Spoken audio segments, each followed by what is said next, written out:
Ladies and gentlemen, the very word secrecy is repugnant in a free and open society, and we are, as a people, inherently and historically opposed to secret societies, to secret oaths, and to secret proceedings. We decided long ago that the dangers of excessive and unwarranted concealment of pertinent facts far outweighed the dangers which are cited to justify it. Even today, there is little value in opposing the threat of a closed society by imitating its arbitrary restrictions. Even today, there is little value in ensuring the survival of our nation if our traditions do not survive with it.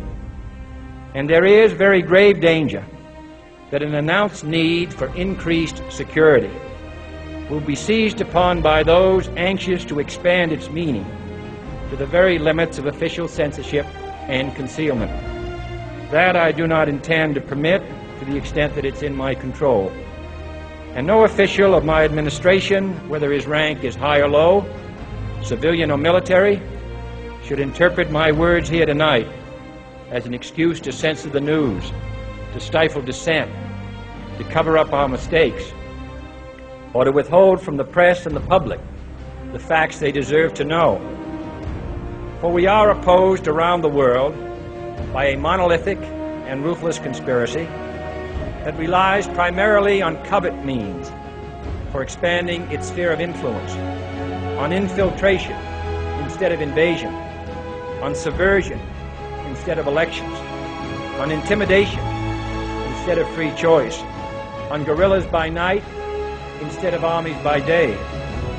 It is a system which has conscripted vast human and material resources into the building of a tightly knit, highly efficient machine that combines military, diplomatic, intelligence, economic, scientific, and political operations.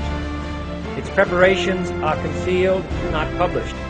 Its mistakes are buried, not headlined. Its dissenters are silenced, not praised. No expenditure is questioned, no rumor is printed, no secret is revealed. No president should fear public scrutiny of his program, for from that scrutiny comes understanding, and from that understanding comes support or opposition, and both are necessary. I am not asking your newspapers to support an administration, but I am asking your help in the tremendous task of informing and alerting the American people. For I have complete confidence in the response and dedication of our citizens whenever they are fully informed.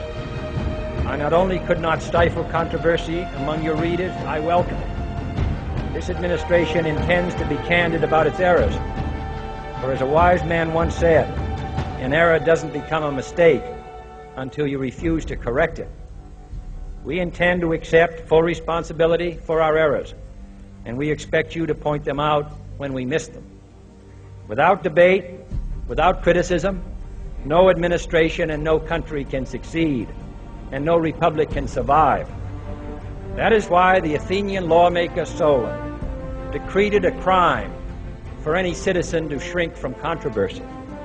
And that is why our press was protected by the First Amendment, the only business in America specifically protected by the Constitution, not primarily to amuse and entertain, not to emphasize the trivial and the sentimental, not to simply give the public what it wants, but to inform, to arouse, to reflect, to state our dangers and our opportunities, to indicate our crises and our choices, to lead, mold, educate, and sometimes even anger public opinion. So it is to the printing press, to the recorder of man's deeds, the keeper of his conscience, the courier of his news, that we look for strength and assistance, confident that with your help, man will be what he was born to be, free and independent.